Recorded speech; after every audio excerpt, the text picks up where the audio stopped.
Yeah, perfect. Yeah, I can. And on partnering in SIDS, how it is different to the partnering in many other sort of contexts around the world. And that really is the focus of the session today, to understand what it means to partner in SIDS, why SIDS are different, how they're different, how that affects partnering, how the UN and governments can help to really trying to scale up the use of collaboration and engage all sectors, and then looking a little bit at the capacities and the competencies required for partnering, and the work of the Partnership Accelerator in trying to build those competencies.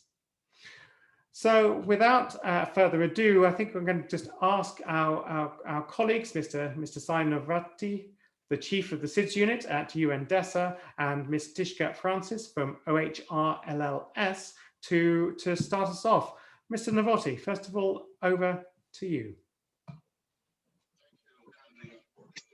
Stevie, a very good morning to you, sir, and also a very warm good morning to all our colleagues and friends who are participating in this event this morning, particularly those who are tuning from around the world.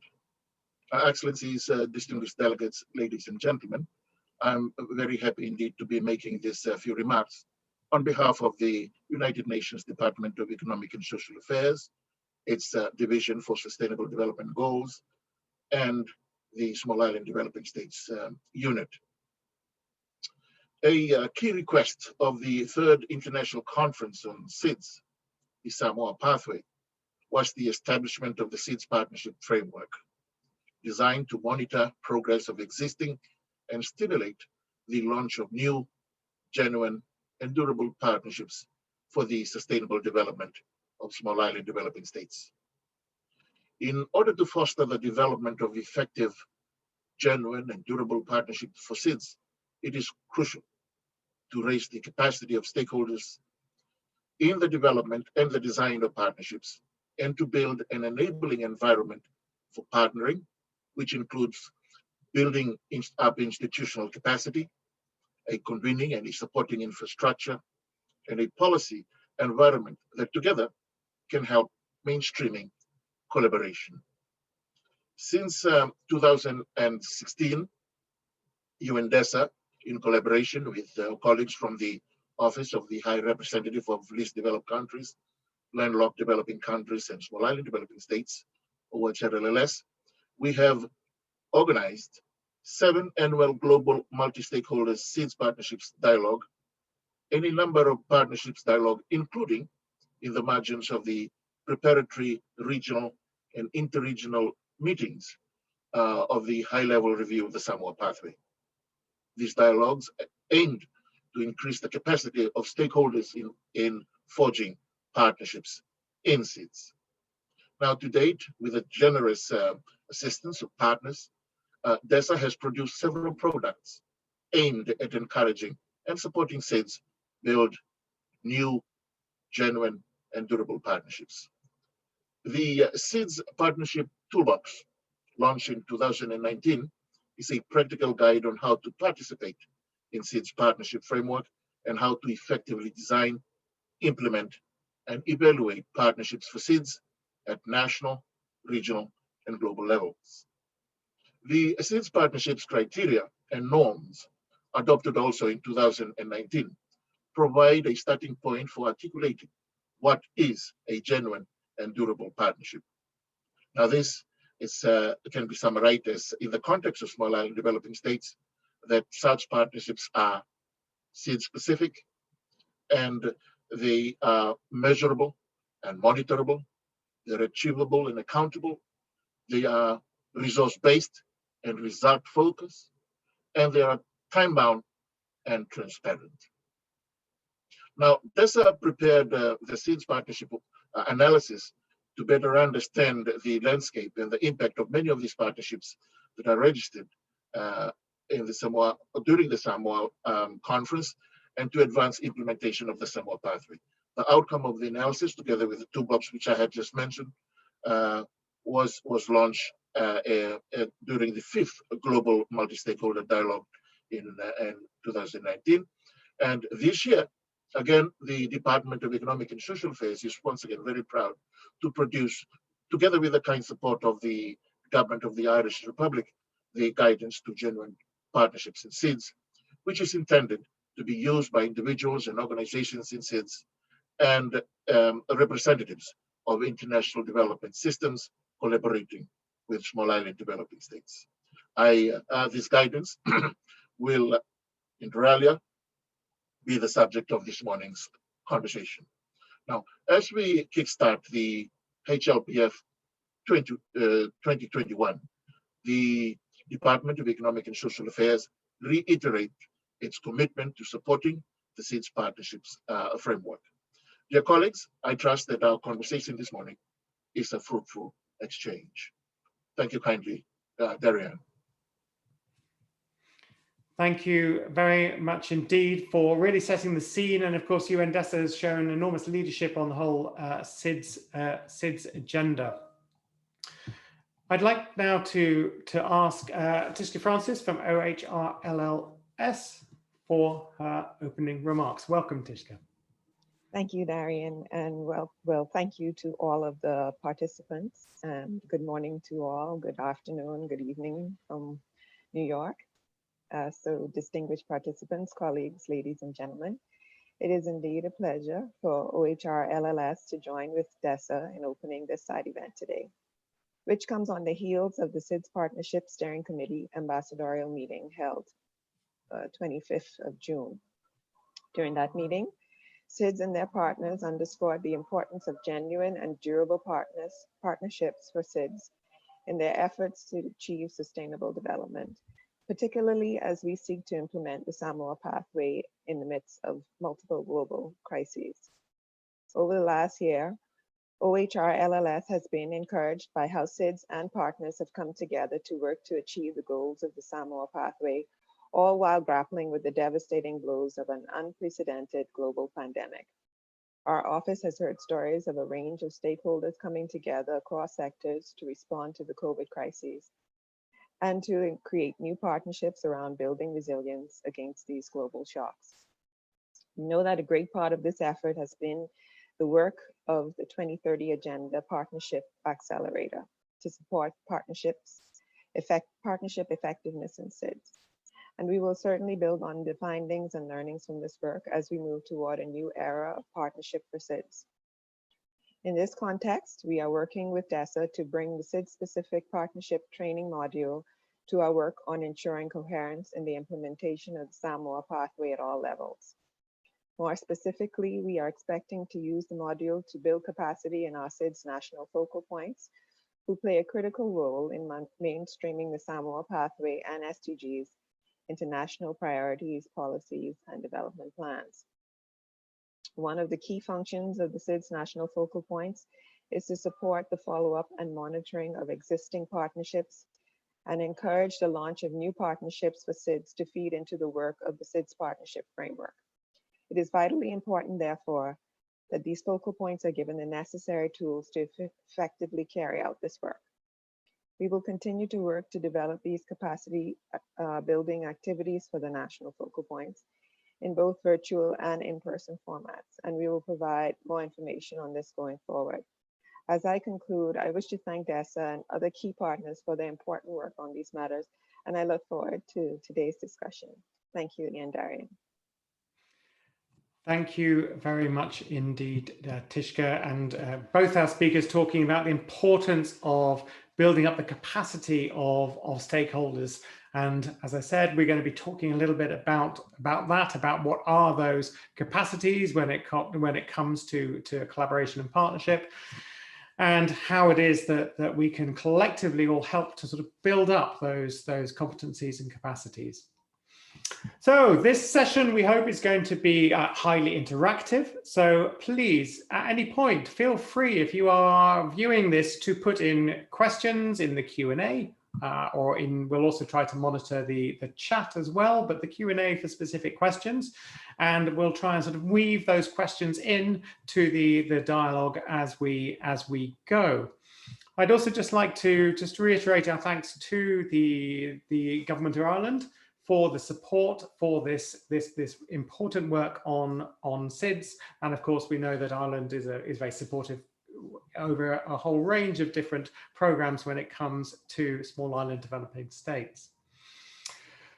So I'm going to ask our two colleagues, Mr. Tumazi Blair, who is at the permanent mission of Antigua and Barbuda at the UN, and Diane Qualis, who's the chief of ECLAC sub-regional headquarters for the Caribbean, for this next section.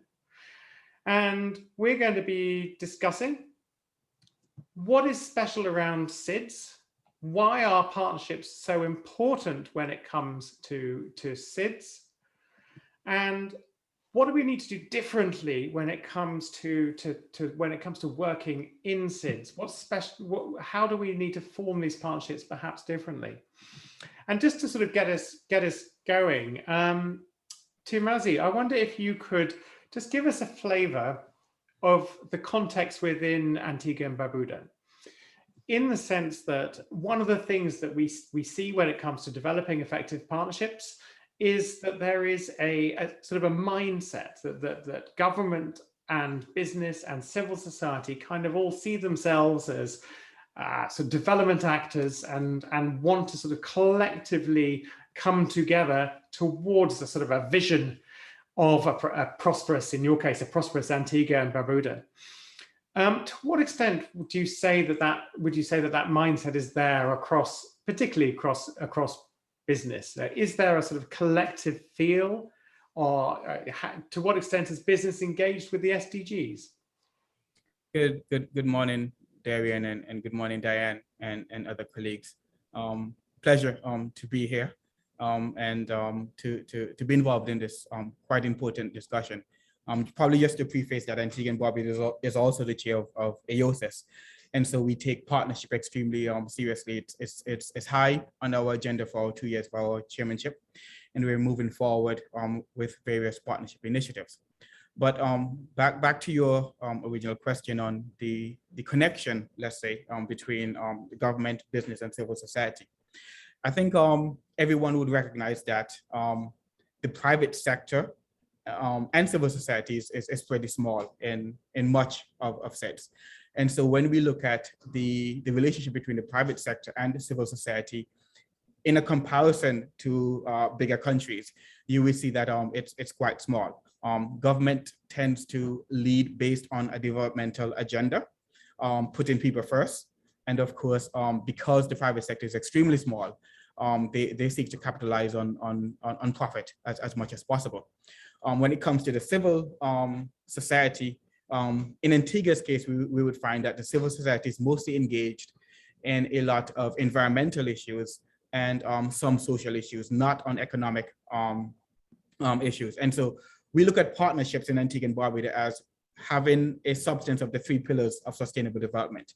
The government drives the economic pillar and social pillar, and then we allow the private sector also to assist us in driving some of the partnerships and development aspects from the economic perspective.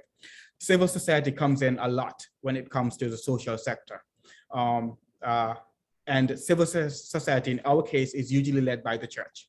And so what we try to do is to try to find this balance as to how we can interact with each sector. The government development plan is very proactive, but we find that the private sector is slow to come on board with the government's development plan. And of course, as I explained, that's probably due to the small private sector base. Civil society, though, they hold the government accountable a lot. And so they drive a lot of initiatives with the government. They do partnership with the government on environmental matters and the social sector. But we try to see how we can encourage a more fruitful and balanced interaction between the private sector and civil society. But again, it's government is the one who's leading the SDGs. The private sector, a very, very small degree, but the civil society also helps the government in putting forward a lot of the SDGs initiatives. Thank you. And I think that's one of the findings from our SIDS report is one of the challenges is that private sector tends to be fairly small in most countries. It can be dominated by certain sectors, such as tourism being a major one. I was wondering, we heard earlier a little bit about COVID-19. Did you see a difference when COVID-19 hit in terms of the willingness of business, particularly, but all parts of society, and their willingness to sort of to engage much more strongly when it came to COVID-19? Yeah, I think what we find is in cases of emergencies, whether or not it's a natural disaster, hurricanes, and in this case, COVID-19, we do see the private sector stepping up and playing a fundamental role. We all are well aware that due to the effects of COVID-19, government resources have been reduced, and government was a key player in protecting the most vulnerable. And then we see the private sector coming in and trying to assist the government as much as possible. So the private sector is playing a key role, especially when it comes to advocacy on vaccination and assistance in acquiring vaccination. The private sector has really stepped up immensely. Within the tourism industry also, we find that the hotels and the airlines have really stepped up in trying to assist the government. The civil society always plays its part, no matter what the emergency is, no matter what the difficulty is. But in this instance, we do recognize the importance that the private sector is playing. And I hope that after COVID, that this will continue. Now, I think that's a really good point, is if there's some positives that can be taken from the experience is about this idea of the private sector really stepping up. Diane, I'm wondering, your agenda, of course, is across multiple SIDS within the Caribbean. Are you seeing similar both challenges that Tumasi has raised in terms of the engagement of other sectors towards the SDGs, but also perhaps similarly this rising up to the COVID-19 challenge? Yes, and good morning to everyone. Tumasi, so great to see you. Wonderful to be here. I think that we find a real challenge with resources.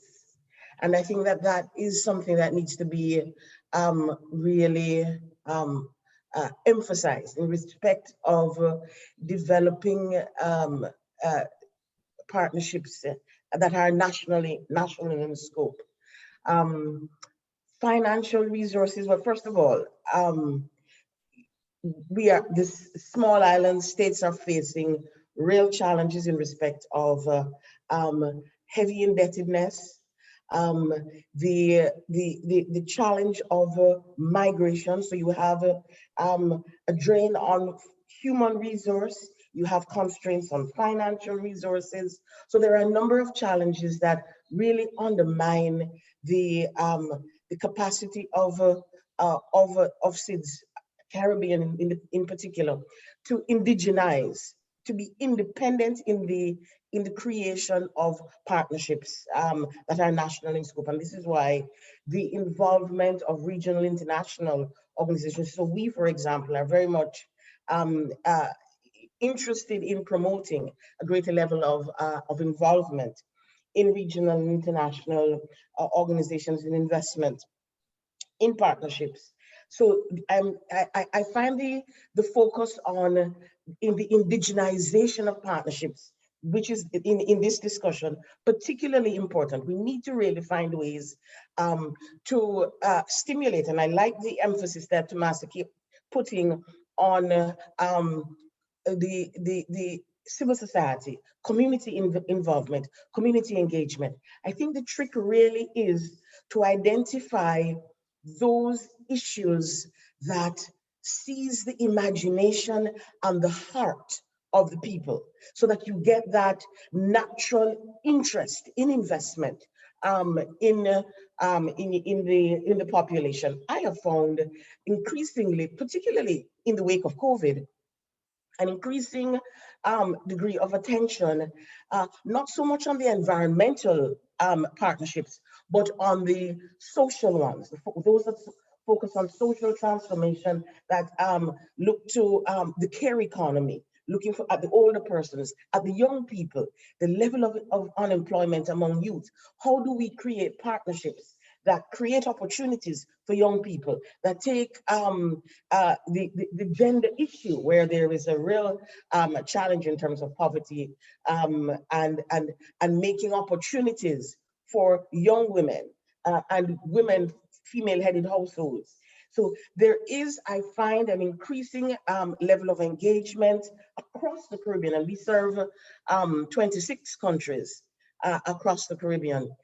There is that, I think, a great level of interest there. I'm particularly interested in Jamaica, in something they call Kingston Creative, a fascinating partnership that is promoting social transformation through arts and culture. So it is harnessing the very best of what the people of Jamaica, they're great. I mean, creatively, for you to harness that, bring in private sector. I mean, and they bring in the people who produce marijuana for medicine. They bring in Red Stripe. They bring in the painters because they're doing murals all over downtown Kingston. Really, really exciting, invigorating initiative, as I say, that draws on the heart and the interest and the imagination of the people. That's really how you energize partnerships at the local level.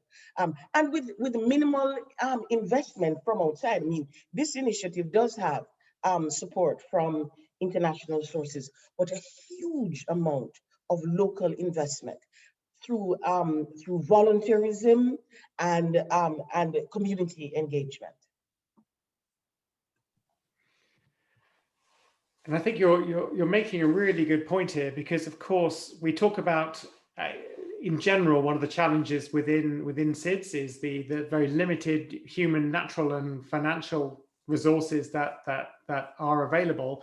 And what you're talking about, Diane, is really making the absolute most of the resources that are there, and the resources that people can bring, and that's both their imagination and their passion and people power. And actually, if you can sort of align this again also with business, then you can indeed deliver all manner of good things, even if there are not huge financial resources behind this.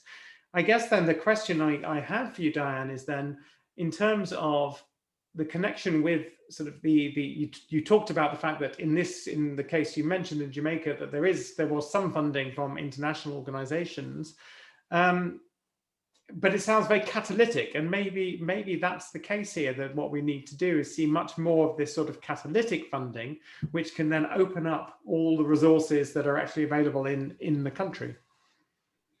Absolutely. And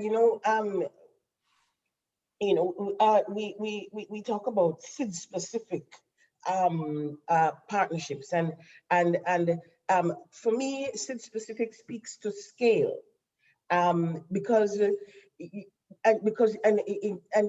you get down to the nitty-gritties of partnerships, you want to talk about the relative weight, equity in the partners.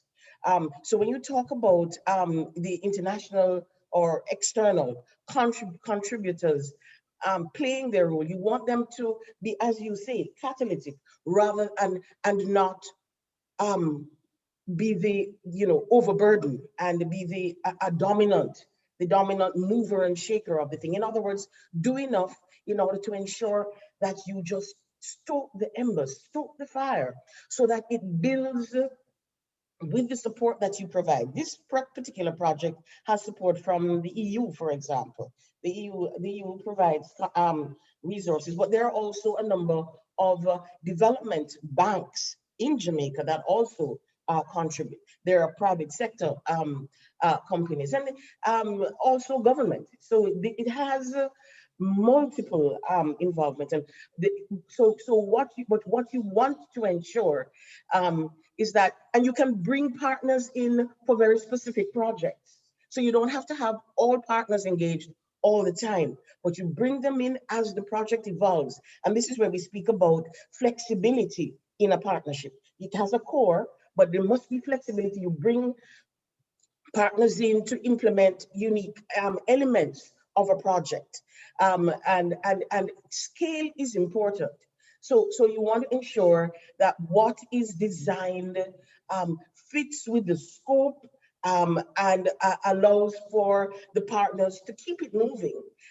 So that catalytic role that you speak of, that external finance, and it's not only finance, there's technology, there are a number of other contributing factors that are critical for keeping a partnership moving, but you really do need to ensure that you at all times facilitate the internal engine that you would want in a specific project, that idea of ownership, that that there is a legacy, that there is something here that belongs to us and that we are ensuring is maintained and taken on by, you know, by those coming on later. I think that is extremely important. Does all that resonate with you, Tumazi? Oh, definitely. I think as Diane raised the project in Jamaica, what came to my mind is the Innovation Center in Antigua and Barbuda, which is unique within the Caribbean. I think probably one of the only innovation centers within SIDS. And so this idea of an innovation center was the brainchild of the Prime Minister of Antigua and Barbuda, where we wanted to harness the minds of the youth and allow them to be progressive in thoughts and ideas and expand on homegrown initiatives. And so we partnered with UNFPA and constructed this innovation center, informed young folks, listen, this is technology driven, and we want your ideas on how we can solve solutions on the ground. Happy that international partners came on board, Microsoft came on board. And so we developed, the youth developed an app system where we could track the sea moss that's coming in onshore on the island, sargassum sea moss that's destroying a lot of the resources in the water and also prohibiting our tourism industry. But also they came up with other ideas of how, so the streets in Antigua aren't necessarily named, but also they came up with this idea of an app where you can now map the country in itself and have this version of a Uber on island. And also they facilitated a ticketing app where Antiguans necessarily don't have credit cards, but they were able to develop this app where you could prepay for your ticket for events and stuff like that. And I think another brainchild that came out of the Innovation Center was the issue of registry on the island, because as we're aware, most of our islands lack data.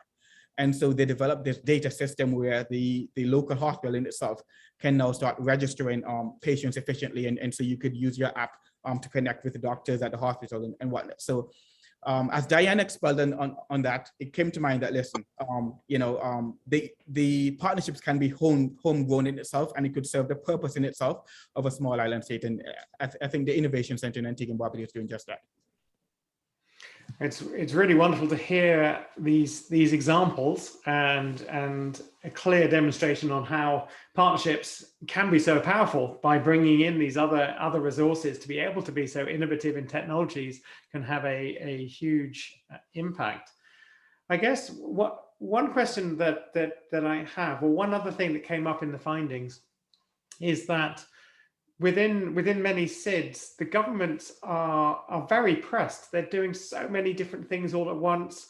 You've got international community supporting multiple different programs and projects, and just sort of trying to keep hold of all these things all happening at once is challenging in itself.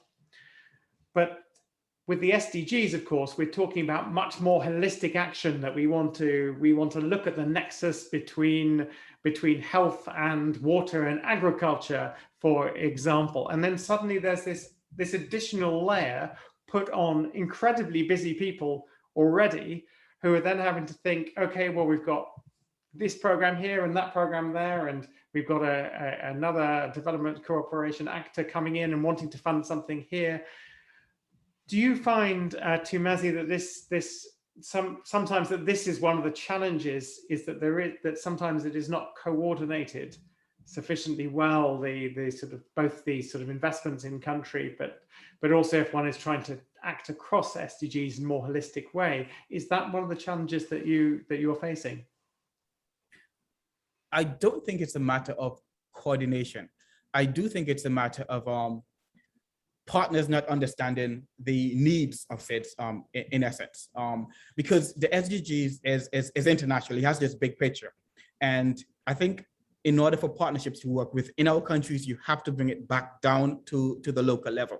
And I think a lot of times there's this almost conflict between government's development and implementation plans as it pertains to the SDGs, and then you have this international flavor that's coming in that doesn't necessarily tie in with your development plans, right? And so I think that there's essentially some sort of conflict, and understanding our needs. I think it's where we need to start addressing the issue. The Samoa pathway clearly points to the needs of SIDS, and I think that should be the anchor that we use in moving partnerships forward. And the SDGs are included in the Samoa pathway, essentially, right? But I think SIDS specific issues has to be dealt with from a SIDS specific issue, rather than looking at it from this international perspective of how partners can come aboard and assist us. So in other words, if I can put words into your mouth, what you want to see is, the government has developed all of these plans. You would like to then see people, partners, really coming around and aligning and ensuring that whatever investments they make fulfill those or support those plans. Of course, the corollary of that, if you want to engage the private sector and civil society more strongly in delivering development plans, is that they are engaged in developing them in the first place, that their voices are really heard and integrated into the development of those plans in the first place. To what extent do you feel you've been able to do that? I mean, to what extent has business, for example, been part of your development planning? I think that is always a struggle. I think the issue is that governments have this development agenda, and the international partners also have an agenda. All right, and I think to be fair, there can be a balance in essence, but it's how we get to that balance. In the case of Antigua and Barbuda, I will admit that we have found areas where we can coordinate effectively with our development plans and our international partners. I'll give a prime example. When Barbuda was destroyed by the hurricane, the government had a development plan for Barbuda in itself, and we had international partners coming on board trying to assist the government. However, the plans didn't necessarily align with developmental objectives of the government in terms of the private sector coming in and helping to develop Barbuda in itself. And so we had consultations on the ground, we had stakeholders engaged, and we decided to listen to the views of the private sector and see how we can engage everyone. Barbuda is now destined to be 100% renewable island within the next few months. So while we had a development plan that was very progressive, the government realized that there was a need to balance development with environment. And so we listened to some of the partners who are coming on board and giving suggestions on how we can make Barbuda more sustainable and more resilient. So it's this balance that we have to tiptoe, but we find a unique way in trying to work with international partners and the government development objectives. And Diane, is that again something that you're seeing elsewhere, that if you have that level of conversation and respect for your partners, that collectively you're able to create that sort of balance between the needs of and agendas of the various stakeholders? So you're speaking there now of the essence of sustainable development strategy and ethos, which is a participatory approach. Because governments, and we are very much involved through a project that we've been ongoing for the last maybe 4 or 5 years in supporting governments with the development of their or articulation of their national development plans. And exactly I mean, the example that Tomasi has given is a perfect one, because what you want is to ensure that there is true partnership between governments and it's the whole governance of sustainable development, and that it reaches to the furthest reaches and corners, and ultimately every stakeholder that should be equally invested in the development of the country. And so the government has that visioning and then shares it with the partners. And each of those partners, be it the community groups, be it the private sector, be it the international, everyone has a vision, an objective, an interest in the overarching objective, the sustainable development process. And all of these have to come together. And this is why we have been emphasizing that national sustainable development planning and engagement, that conversation that Tomasi said happened in the interest of Barbuda, is absolutely the essence. That is the most successful approach to sustain, and that is in truth sustainable development partnership in action.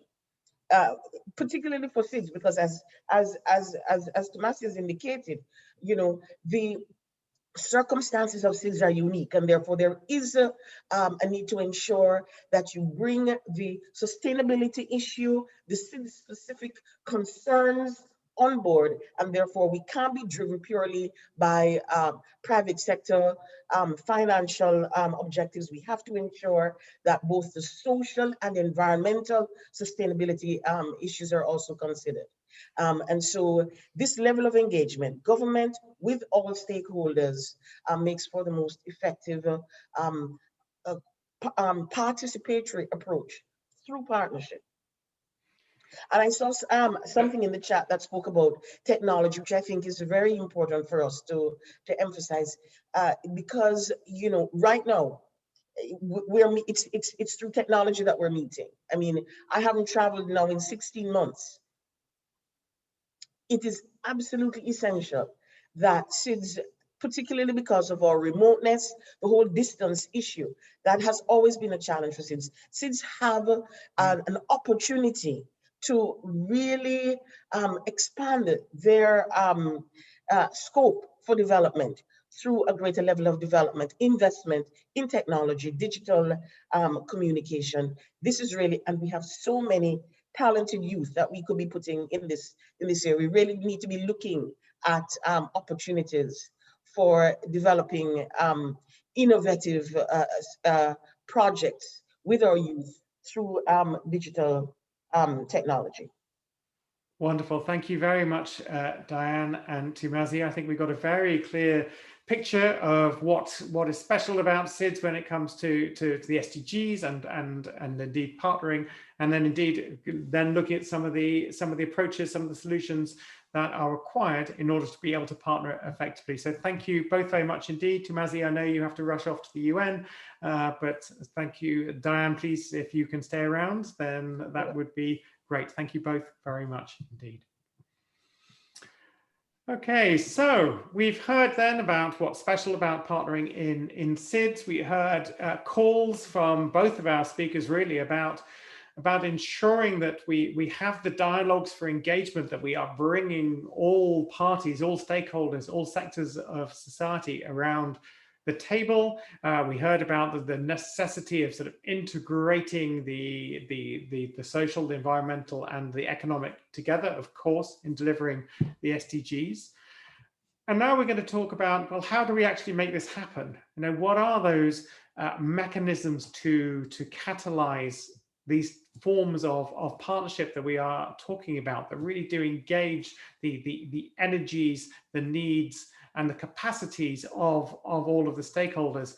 And to discuss this, I'm delighted we have Catherine Haswell, who is the UN Resident Coordinator in Maldives, and Ola Goranson, who is the founder, along with TPI, from UN DESTA side of the Partnership Accelerator.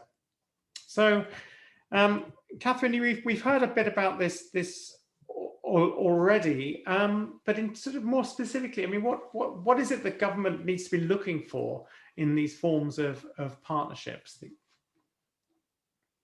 Thank you very much, and good morning, good evening, good afternoon, everybody, distinguished delegates, colleagues, friends. Great to be with you. And this so far has been a really interesting discussion, and a lot of what Tomazi and Diane have said, you're going to hear that emphasized, I think, also in my intervention.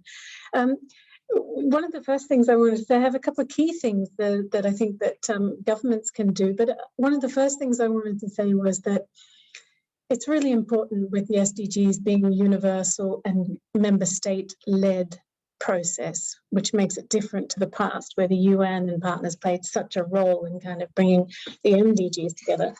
I think it's really important that the government is leading the agenda. And this is something picking up exactly where Diane left off, because I think the government really does need to set the agenda. And I wanted to give you a good example from the Maldives. When the president and the new administration came into power in 2018, they immediately launched a partnership forum, a partners forum. And it was a 3 full-day event with 5 core objectives that they wanted to get out of the event. And it was to basically present their strategic action plan for their 5-year administration.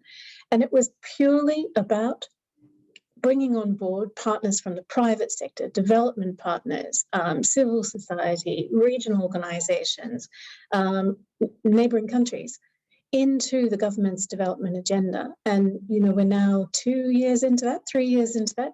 And some of the partnerships that were developed from that, they're the most sustained medium-term plan, because the government led a strategic, integrated, strategic approach to what it wanted to achieve during its term. And I think that that's a really important thing. I think that also helps give clarity to development partners, to UN entities, to civil society. How can we engage? When there are really clear national development priorities that are articulated, hopefully in a long-term development agenda, it's also easier for us to take the lead. And it gives development partners confidence that the government has a really good sense in prioritization. So that's the first one I would say. I think it's so critical that the government is the lead. I mentioned it briefly about a long-term development agenda. The second biggest thing for me is partnerships take a long-term investment. I think where they don't really work so well is when you try and do something for a season, where you try and do a one-off event. That's a lot of work going into developing a trusted relationship with an entity, and then it's done. And I think really when you want to establish common shared values, I think it's really about being very clear, articulating the expectations, keeping it as simple as you possibly can, because I think a lot of confusion in partnerships comes from this fantastical, sometimes language we use that can be barriers to being clear on expectations. So I think that's really important. And also just picking up on something that Tomazi had mentioned a little bit as well there, is that I think now using relevant technology, and I say that really specifically because I think it's become quite you know, a niche sport really to come up with using every type of technology you can and experimenting. But I think that, again, keeping it really simple. An example here is that we have a lot of individuals at the community level in their islands who are very connected to the health of their coral reefs and watching beach erosion. If we were able to create a really simple technology system that connect all of them nationally across the whole country in this divide of 1,700 kilometers long, then that we could connect into a national system and you have a community partnership at the national level. So it's about using relevant technology where it works to bring people together. Thank you. Yes, no, I think that is a key point, and it almost comes back down to the same one of the earlier points about the context being so incredibly important, that you have to have the right technology for the context as well. So, in terms of your role, you are sitting in the resident coordinator's office. You have a mandate to support a sort of more collective UN approach within a country, but also a mandate to be sort of supporting or even catalyzing greater collaboration across the sectors. can you sort of say more about what is your approach, you know, and what should the UN be doing to really sort of engage and catalyze all of these different actors? Yeah, thank you very much. That's a really good question, because I think the first one is you can't do anything unless you have a very clear and abiding sense of the national development priorities. It's very much that the UN and the development partners are here to support governments in their national development priorities. So I think some countries need a little bit of support to help articulate those and certainly to prioritize them. And I think what we see from COVID and the impact of COVID, particularly on SIDS, who are really some of the most worst affected, prioritization between some critical pieces is really, really hard.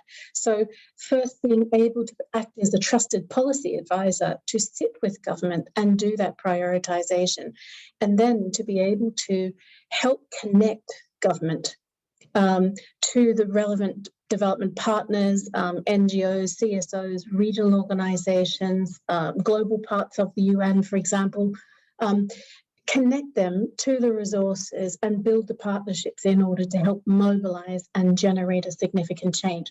So that's the first thing for me. We talk about the convening role very much of the UN and of the resident coordinator in particular. And I think that this is something that we know for SIDS as well, that SIDS value very much from having their resident coordinator, is to support what can be sometimes weak coordination systems within government by virtue of size and capacity, but also to help speak the language with development partners to kind of bring that discussion in, and the UN help divert resources towards government priorities as an extra set of hands as an advisor. So I think that's something we've been focusing a lot on the new Empowered Residents Coordinator system, is how can we bring the UN system collectively together? How can we work to bring the development partners together? And then the third piece, as I see it, which is the government partner, and bringing those three pillars together very much in that. I think the other thing just to say is, we're very much focused now on investing in much more streamlined, structured and systemized approaches to partnerships. A key one, because we've had some really generous donors fund the SDG fund, and this is really critical because it's enabled more than 70 countries so far to set up an integrated national financing framework. And this is what sets the architecture for the country's programming and budget approach to delivering the SDGs. So this is how we're looking at it: set the government framework and then bring partners into that framework. It gives you a really tangible conversation with a state bank, with a commercial bank, with a number of organizations that we don't naturally talk the same language of. So I think that's what we're trying to do, is invest as much of our money into big impact and bigger development changes at the country level. And that's why we're trying to do more integrated policy advice focused on national development priorities and very much being led by government initiative. Thank you. Yes, and of course that reinforces the need for government to take a lead here, to have those sort of clear development priorities around which multiple sectors, multiple stakeholders can catalyze, and then in order to then contribute, collectively coming together in partnerships towards these clear development priorities. Clearly, from you, the UN has a significant role in playing both a bridge and a connector, and also, as it sounds, a translator almost from time to time between government and the other stakeholders as well. Ola, of course, the Partnership Accelerator, one of the reasons for setting it up was understanding this in a sense, a new or further developed role for the UN, and supporting RCOs and indeed governments to be more systematic in their partnering endeavors. What sort of mechanisms, what sort of platforms are we seeing around the world and in SIDS when it comes to trying to do this, to build that level of engagement and catalyze partnerships? Yeah, thank you, Darren, and thanks very much for organizing this. I mean, it's very interesting to hear the previous speakers and have these different perspectives, both on the national level and on the regional level, and also back sort of the national, how the UN can coordinate and make these connections more apparent between stakeholders. And just to start off, I mean, just to add a little bit what Tomasi and Diane was talking about contextualizing partnership, I think that's really where partnership can have a strong role. That's really the power of partnerships, to have this sort of contextual flexibility and creating this sort of level playing field for all partners, where everyone can contribute and bring in the different views of stakeholders. And partnerships is really, that's really what it's about. It's about leveraging and combining and optimizing the existing resources that do the resources that do exist. So I think the challenge for the stakeholders is really how we can systematically collaborate across different sectors and stakeholders to deliver on the SDGs. And well, from our side, I mean, we often talk about this partnership enabling ecosystem, the different elements that is needed to make effective partnership happening. Talking about there has to be a national enabling policy environment that is supportive of collaboration. It has been mentioned before that it needs to be create spaces for dialogue and have a trusted relationship between sectors and stakeholders, and also to build the capacity of stakeholders on really the value of collaboration and partnership effectiveness, to build up this sort of puzzle in society of a culture of collaboration, and really to use the different resources from the whole of society. There's this whole of society approach. And I think the UN's role has, at least what I've seen in a couple of years, it's really looking sort of outside its own box a little bit more, to really try to leverage these resources and the sectors that might not traditionally have been part of development activities and the UN's sort of work. And so not just running programs, but also to ensure these different stakeholders and sectors are aware about sustainable development and what sort of positive impacts it has, not just for running programs, but as a society at large. So, and one thing that we have seen that has been quite an interesting and have great potential are these partnership platforms that systematically catalyze new actions and new partnerships. And we see this around the world. I mean, there are many different examples, and one is very often cited as the Kenya SD Partnership Platform, but it's also happening in Uganda through the UN's RC office, and Samoa is also developing this sort of whole of society engagement platforms to bring in different development actors and both convening and dialogue and brokering partnership and aligning SDG investment. So that's something that we see as very having great potential in accelerating the SDGs. And this is also sort of our cornerstone of this 2030 Agenda Partnership Accelerator program. And this is really, I would describe it as a sort of a support system to the UN and governments and different stakeholders in making this happen, and really to foster this understanding of collaboration and making sure that partnerships happen at a scale and foster this collaboration between sectors and stakeholders. So I think that's pretty much where I would like to stop on this first segment, but really to emphasize that this is part of our DNA, is to have this system of support to make this happen. We are not a project that is running partnership or developing partnership per se, but really provide this necessary know-how and skills and capacity to make partnership happening in society at large. Yes, and helping to build that infrastructure as part of that overall ecosystem that you mentioned. I mean, Catherine, in Maldives, You mentioned that the government had this partnership forum, and I think it didn't happen this year because of COVID, perhaps, or if I remember correctly. But clearly there is that interest, that engagement from government. That's clearly a mechanism that they have in place. But if I understand correctly, it sort of happens once a year, but it sounds like the partnerships did actually come from it, are still going. Do you know sort of how they were supported? I mean, was it literally just a one-off forum, and then somehow these partnerships came about and carried on going, or do you know how it happened? I think I have to say that I wasn't here, so I only arrived last year. But I have to say that there's always trial and error, right? So I think that there are some things that might have been short-term and didn't carry through. But the things that did carry through are very much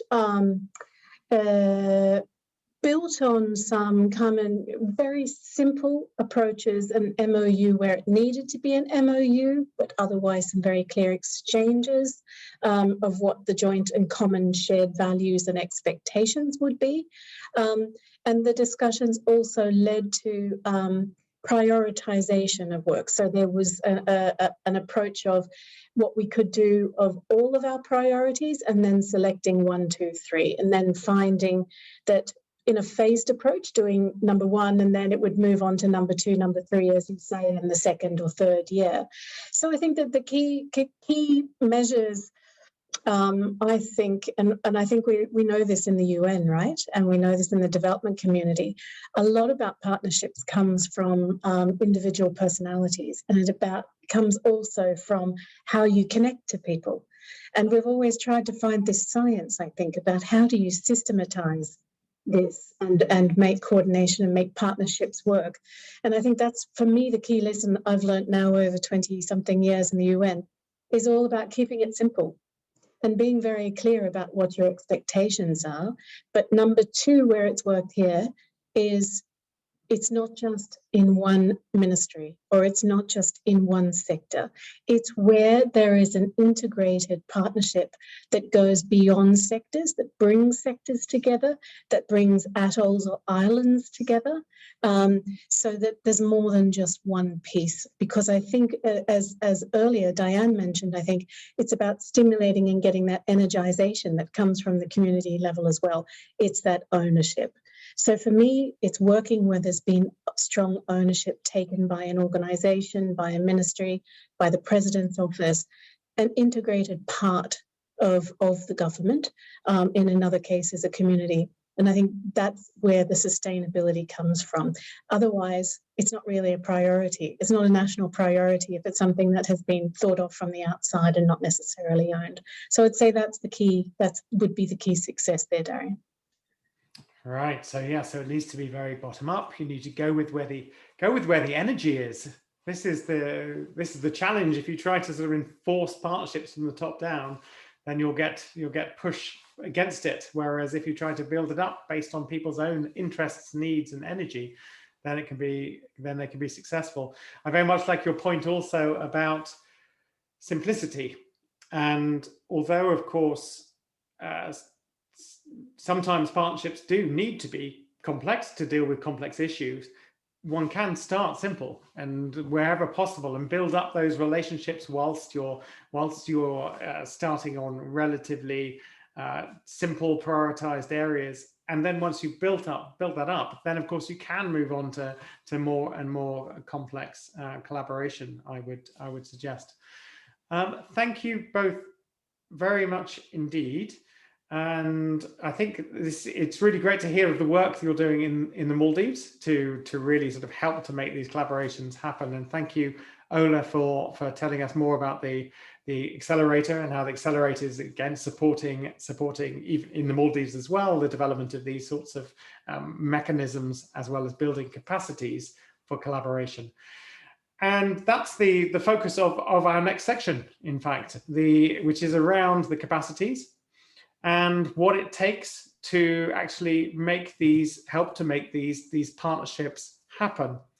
And we have two colleagues who are joining for this session. We have Cheryl Sobers, who works for the Caribbean Public Health Agency, and my TPI colleague, Dave Prescott, who has been working very strongly on the Partnership Accelerator, and he will talk a little bit about some of the products that the accelerator has been producing, and the SDG Partnership Guidebook and the equivalent in SIDS. Before we come to that, Cheryl, from your side, and you work in partnerships. This is what you do all day, every day for CARPHA. You are developing these collaborations. What do you see, or the importance of these partnership competencies? Well, what are they, first of all, and how important are they? Thanks a lot, Darian, and thanks for the invitation to share some of my experiences with respect to partnering and the way we do things at CARPHA. I would think when we look at some of the competencies, it's a myriad of things, because at some levels, it's at the level of the individuals who are part of who have to apply these partnering skills, but also it's in terms of what's the facilitative environment that you have in place to let these partnerships thrive and grow. So at the level of the individuals, some of the key competencies that they would need to have would be empathy, good facilitation skills, being able as well to ensure that they're looking at not just the interests of their organization, but as well the wider interest. What is a particular goal or activity, that outcome that they're striving to achieve, and therefore ensuring that all the partners that interact, that they themselves would be able to be successful, get what they would like, get some value added from their engagement and interaction with respect to the partnership. And so those are some of the skill sets that the individual would need to have. But in terms of the environment that needs to be created, you need to have leaders who are as well committed to this partnership journey, because one of the things with partnering and partnerships is that for it to work and for it to be sustainable over time, you need to invest, and you need to ensure that the leaders, they are also invested in that overall vision as well for the partnership. So it's not just one variable or one competency, it's putting all of it together, the leadership, the individual skills of those who are interacting on a daily basis to carry the partnership, ensure that the partnership is working. And then as well, internally within those respective organizations, having the framework in terms of, so for example, at CARPHA, we have a partnering policy. So that way we know what are the things that we expect out of any partnership that we engage in, and we do share those elements and ensure that those that we partner with also are clear on what are our expectations in terms of how we partner. So we use the principles of partnering because we believe as well that there is a sort of science in a way attached to partnering, and we feel that it's important for us to have that enabling environment in addition to the individual skills that persons would have. And of course, fundamental to that as well is making sure that you are able to build relationships of trust. And trust, more often than not, takes time, and it takes consistency in terms of ensuring that whatever you commit to, that you are able to achieve those things, deliver on it. So I would say, summing up really, it's a range of competencies. I think there are competencies at the level of the individual, at the level of the organization, and leadership is important. Diane would have mentioned the role of leadership. Leadership is important, and as well that creating that environment that allows the partnerships to thrive. So having those tools are necessary. Oh, thank you, Cheryl. And that, I mean, that's a wonderful framework that you've just put there. So we're talking about the individuals having the range of skills and competencies, and you mentioned things like, I guess it's kind of the mindset thing. It's around the empathy, looking outside your organization. There is the relationship and trust building skills you talked about, this technical knowledge of partnering. So you have those individuals, but then the next level up, you're talking about the organization has to actually be fit for partnering. And perhaps we don't talk enough about that institutionally we need to be set up to be able to partner effectively. And then you also talked about the next level up, the sort of the enabling environment for collaboration. And you kind of need all of those things in place. Can I ask, have you, so CARFA has undertaken partnership training, and through the Partnership Accelerator, we are hoping to bring further training to the Caribbean. What effect has that had on your colleagues when it comes to sort of having sort of a clearer understanding of the science of partnering as well as the art of partnering? Okay, so I'm going to answer in a very quick way. It has made my work much easier in that now we have a cadre of persons who understand the principles of partnering. They understand the necessary building blocks, the things that need to be in place for these partnerships to work. And so, whereas before in my engagement with them, there may be things that I would have to go through different steps and phases with them to take them on that journey. They now understand the journey. So they also understand what are the building blocks. And as such, based on their understanding of it, it makes then my ability to support them to effectively partner with respect to the mandates that they have, because we recognize that in particular for public health, we know that the solutions are not just specific to the health sector. We recognize that we have to interact with other sectors to be able to effectively solve some of the issues that we have for public health, so that being effective in partnering is a key tool for us to be able to do the work that we need to do. So I would say having that cadre of persons who are mindful and aware, they have the skills, they have, we're very much seeking to expand that supportive environment. In fact, what we recently would have updated our partnering policy. And in that new update to the policy, we also included additional tools for them to use with respect to assessing partnerships, doing partnership checks, health checks, to ensure that, okay, you're on the same page as your partner. How are you assessing where you're at? Where are you in terms of the journey, in terms of partnering? So what I would say, I have seen the difference in terms of those aha moments, especially when we had the broker in training. Some of even the relationships that I developed with some of my colleagues based on that experience, I've seen it in terms of how then, when we actually start working on different areas, we're able to apply the tools so persons recognize, okay, when we have a meeting, you don't just go to the meeting, you're more, you prepare an agenda that's in line with what you'd like to achieve. You do some of your prep work in advance in terms of understanding the different partners that would be engaged. What are their expectations? How do they see the situation? And ensuring that you provide a framework in your agenda where all parties feel heard, that their views are taken into account, and therefore whatever agreements are agreements that are mutually agreed upon. And so I think in a nutshell then, I've seen the difference in terms of how those skills have been applied and how it makes the work that we do easier in terms of ensuring that we achieve our goals as an organization.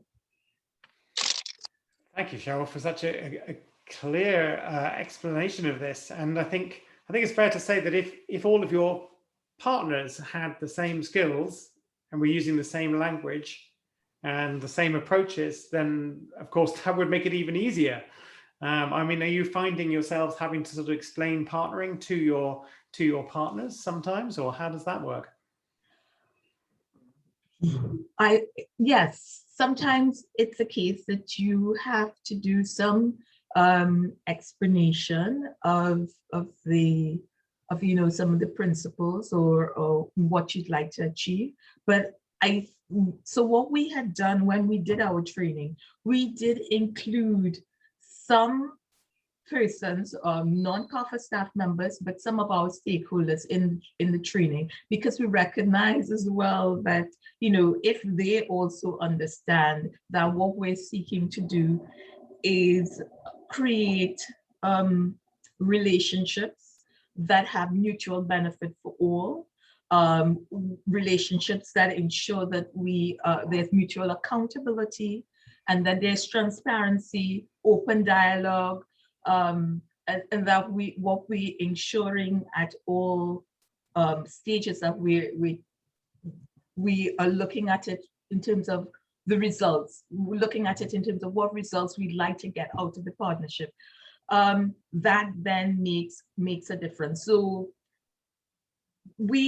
for us, we are committed to ensuring that our partners, even if it may take longer, that we ensure that they are there not for short-term engagement, but to be there to achieve the long-term outcome. So therefore, while it's easier if they have those skills already, we don't see it as a hindrance to being able to work with them, because we recognize that it's a process where sometimes, it's not a case that you have all the answers, and they also would bring things to the table that would be useful. So it's a case of we all learned together and commit to the end result that we'd like to have from the engagement. Thank you again for that clear explanation of that, particularly that last bit, that the process element of it is about coming together with confidence about what we want to get out of it, and then collectively working it through. I'm going to pass over to Dave. You were the co-author of the SDG Partnership Guidebook. You also worked with Hisham Yeza on the guides specifically for SIDS. I wonder if you could sort of just show us a little bit about what some of the outputs coming out of this, in terms of the guidance that supports the type of partnering that can build people's understanding along the lines that Cheryl's been explaining. Sure. Thanks, Darian, and hi, everyone. First of all, CAFA, your partnering policy is great. You've really invested a lot and really heavily in your partnering capacity. So as Darian says, if other organisations do that and take the decision to really invest in how they partner, it can make a really, really big difference. So you're one of the leaders as far as we're concerned. So as Darian mentioned, as part of the Partnership Accelerator, we spent most of the last year or so developing a module to strengthen partnering in SIDS. I did have some slides prepared, but it seems unfair to share them when no one else has been sharing slides. So I'll put a link in the chat function to the guide that is, thanks to Ola and his team, has just been published today. And then just really spend 30 seconds giving you a flavour of what's in it. So we try to really understand what's different about partnering in SIDS.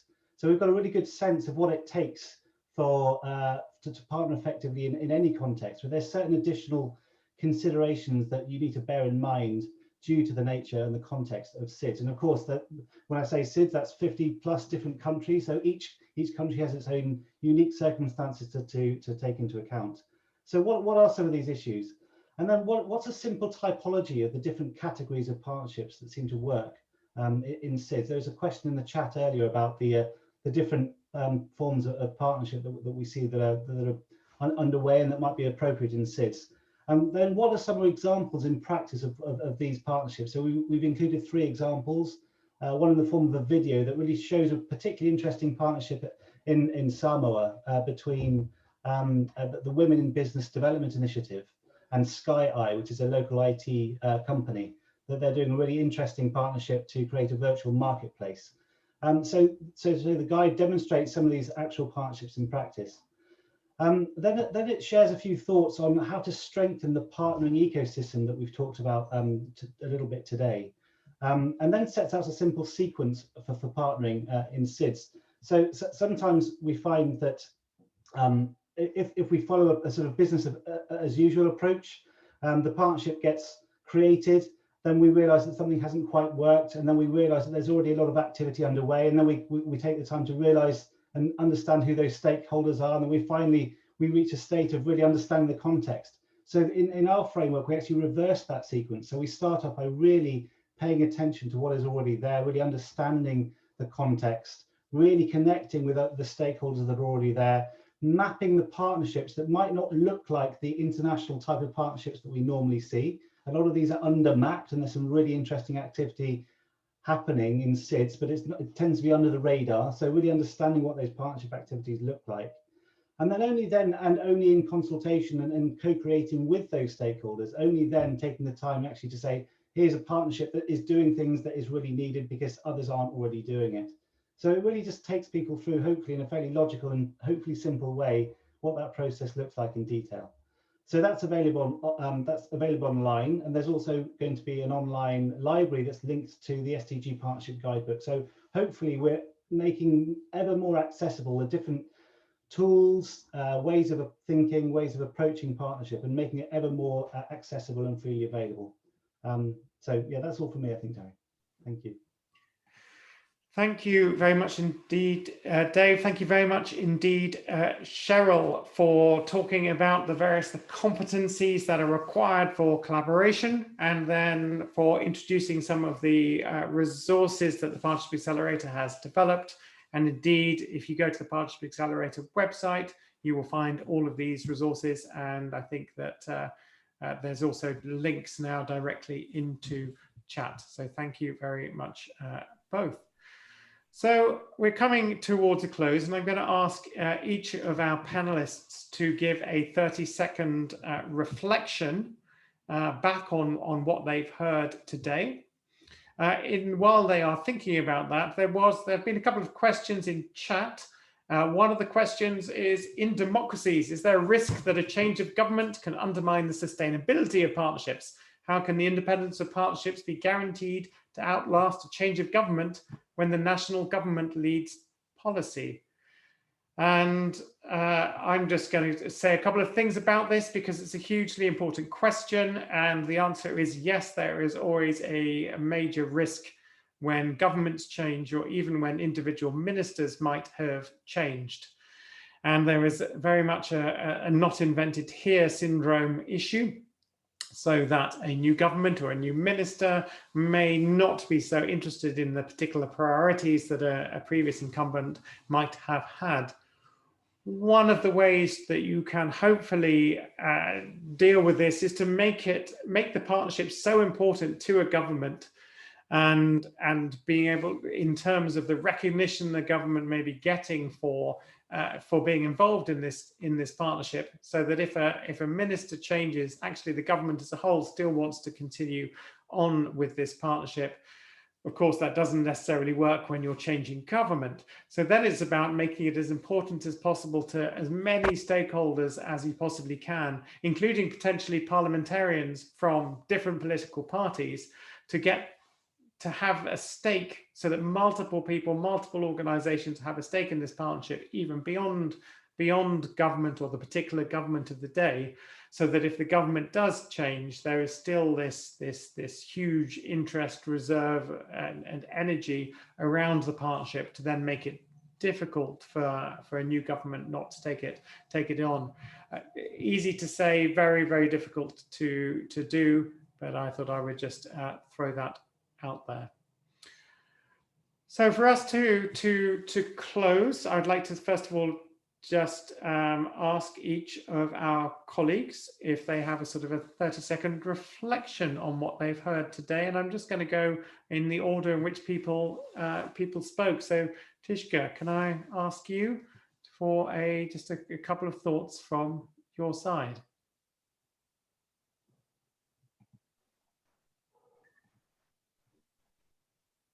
Can you hear me now? Yeah, can hear you.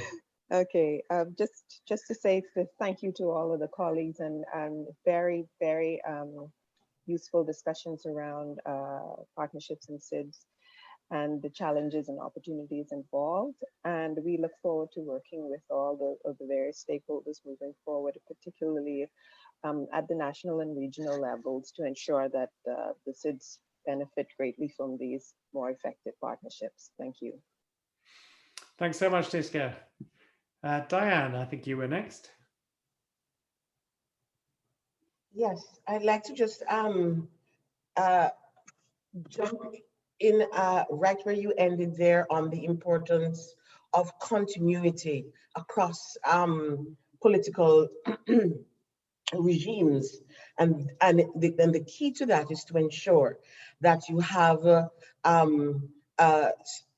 project that inspires national or subnational interest, that not necessarily linked to a particular party or identifiable with a political party. And so therefore the construct of a partnership is important, and what is behind it, in order to ensure that you get that ownership, which I think is extremely important.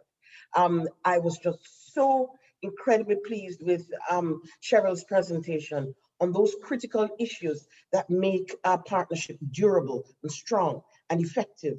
And I think that that leadership and that ability to communicate, that empathy that she emphasizes, I think all of that is also particularly important. And because SIDS are so resource scarce, I think that it continues to be important for us to have engagement with organizations that can provide that little help up in terms of financial support, technological, human, technical support. So we need to have that technical assistance, but we really need to ensure that we continue to have government or national leadership in implementing these projects, and that we ensure that there is most effective engagement across stakeholder groups to ensure that partnerships are meaningful, deliver what they are intended to deliver for people, and that they are sustainable. Cheers. Thank you very much indeed, Diane. That's great words, great summary. I think next, Catherine, over to you. Thank you very much, and really enjoyable conversation. Thank you to everybody. I think I still stick very clearly to my thinking that we need a really integrated strategic approach from member states in terms of the national development priorities. I think that's key, number one. And then the more I think about what we've discussed today, the more I think about the importance of sharing the experiences from countries, and something that I didn't get to say earlier, but it's something that, my colleagues in the Pacific countries as RCs are saying. We talk to each other every day, and we are hearing what works from countries. So it's not just what's inside our countries. I think we also have to look at our regions when it comes to SIDS, because we know we have those very strong partnerships there that we can capitalize on for our own countries. But I think it's also about that tried and tested thing. Sometimes it looks like a great idea, but it's not going to work. And sometimes we can learn that from others without going through the pain when we have limited resources. And just the final thought is just to say how useful I think that the existing partnership framework is. And we should, not forget how valuable that is as a tool. It's there for us. And let's see, can we build on that and do some more lessons learned over a period of time and see how we can develop the next phase. Thank you so much. Thank you so much, Catherine. Ola. Yes, thank you, Darian. I'm going to be very brief. Take your 30 seconds at heart. So my takeaway is basically to keep partnership very relevant and contextual. I think that's very key to engage all different parts of society.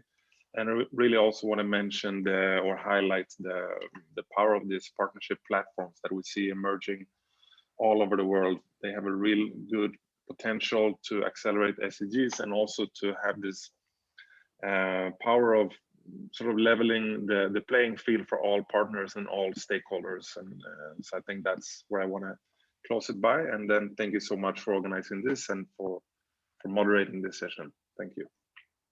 Thank you, Ola. Thank you very much for being on the panel. And I think Cheryl. Thanks a lot for the opportunity, and as well to give some sort of closing remarks. It would be remiss of me not to mention what I would consider success in terms of SIDS partnering and working together. For us in the Caribbean, it has been the Caribbean Corporation in Health.